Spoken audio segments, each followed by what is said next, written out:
चलिए अब नजर डालते हैं बाजार पर। ट्रंप की जीत के बाद बाजार ने शानदार कमबैक किया है। सेंसेक्स निफ्टी जोरदार तेजी के साथ बंद हुए हैं। सेंसेक्स 902 पॉइंट चढ़ा तो निफ्टी 271 पॉइंट चढ़कर बंद हुआ। बीएसई के सभी सेक्टर इंडेक्स में खरीदारी रही। Mid cap small cap shares में तेजी रही। आज के बाजार में सबसे ज्यादा उछाल आईटी शेयर्स में रहा। डिटेल्स लेते हैं यतिन मोता से। तो यतिन, आप बताएं बाजार में आज कहां तेजी और कहां सुस्ती दिखाई दी?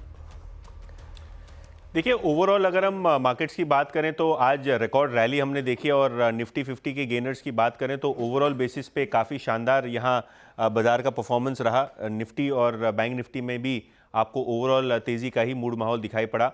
निफ्टी गेनर्स की बात करें तो आज बहुत ज़बरदस्त तरीके से डिफेंस कंपनीज और पीएसयू कंपनीज में खरीदारी दिखी। BEL, Adani enterprises, TCS, Wipro जैसे शेयरों में खरीदारी का मूड माहौल था।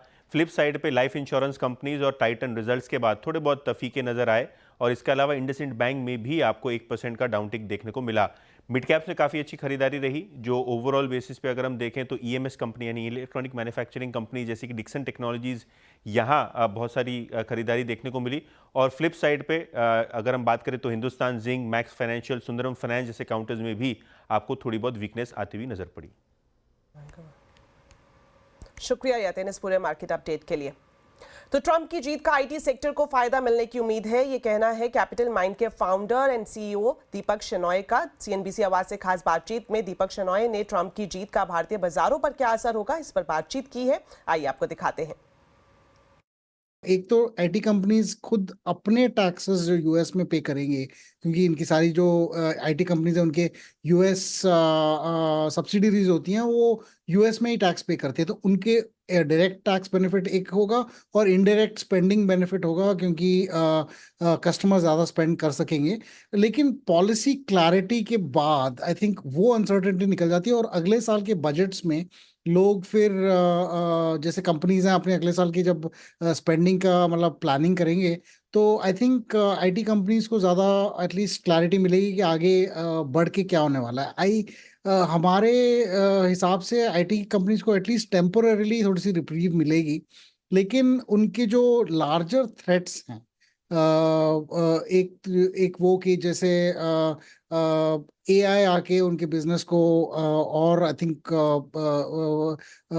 एक तरह से कंप्रेस करेगा, क्योंकि जो प्रोजेक्ट अब 200 लोग करते थे अभी सुनने में आया कि 20 लोग भी कर सकते हैं। तो लॉन्ग टर्म में मुझे थोड़ा सा नेगेटिव भी लग रहा है कि जैसे जैसे ऑटोमेशन बढ़ता जाएगा और अमेरिका में ऑटोमेशन बढ़ेगा, क्योंकि वो इलीगल इमिग्रेशन को रोकने की कोशिश करेंगे और इसकी वजह से ऑटोमेशन पे ज्यादा ध्यान होगा, एआई पे ज्यादा ध्यान होगा। इसमें जोरदार तेजी दिख रही है। इंडेक्स करीब 3% ऊपर है। ट्रंप का जीतना आईटी पर कैसा असर डालेगा, इस पर ब्रोकरेज हाउस की रिपोर्ट भी आई है। क्या कुछ कहा गया है रिपोर्ट में, जानने के लिए एक बार फिर से जुड़ते हैं यतिन मोता से। तो यतिन बताएं, क्या कहा गया है ब्रोकरेज हाउस की रिपोर्ट में, किस तरह से ट्रंप का जीतना आईटी शेयरों पर असर डाल सकता है?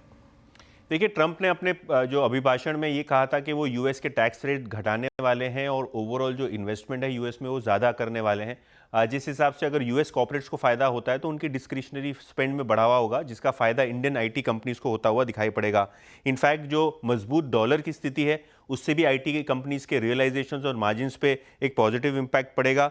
लोअर टैक्स रेट जो यूएस कॉर्पोरेट्स के लिए बातें हो रही हैं, इसके अलावा जो जीडीपी को बढ़ाने की और ब्याज दरें कम करने की बातें ट्रंप ने कही हैं, उसके कारण भी यूएस के जो कॉर्पोरेट्स है और ग्लोबल इकोनॉमी को एक सपोर्ट मिलेगा, जिससे जनरली आईटी स्टॉक्स को बेनिफिट होता है। हालांकि जो वीज़ा रिस्ट्रिक्शंस हैं, क्योंकि ट्रंप जो है डोमेस्टिक एम्प्लॉयज़ और एम्प्लॉयमेंट के बारे में बात करते हैं, तो कहीं ना कहीं जो वीज़ा रिस्ट्रिक्शन है, इमिग्रेशन पॉलिसी है, वो एक चीज़ जो है वो आईटी सेक्टर के लिए थोड़ी बहुत वेट एंड वॉच वाली है। लेकिन ओवरऑल जिस हिसाब से कॉर्पोरेट स्पेंडिंग और कॉर्पोरेट टैक्स रेट काटने की बात की है, उसका सीधा फायदा भारतीय कंपनियों और भारतीय आईटी कंपनियों को होता हुआ नजर पड़ सकता है।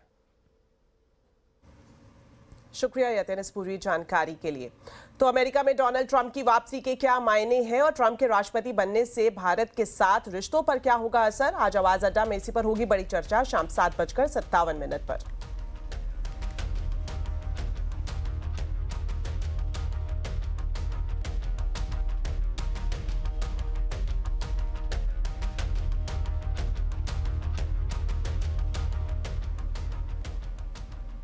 देश के leading digital financial platform money control ने एक और बड़ा मुकाम हासिल किया है। गूगल आंकड़ों के मुताबिक अक्टूबर में मनी कंट्रोल के यूनिक विजिटर्स 10 करोड़ के पार हो गए हैं। Global digital measurement agency Comscore के मुताबिक मनी कंट्रोल सितंबर में अपने प्रतिद्वंदी इकोनॉमिक टाइम के मुकाबले 31% बढ़ा है। मनी कंट्रोल के पेज व्यूज भी ईटी के मुकाबले 40% ज्यादा है। कॉमस्कोर के आंकड़ों से यह भी पता चलता है कि मनी कंट्रोल में लोग टाइम स्पेंड भी किसी दूसरे प्लेटफॉर्म के मुकाबले कहीं ज्यादा करते हैं।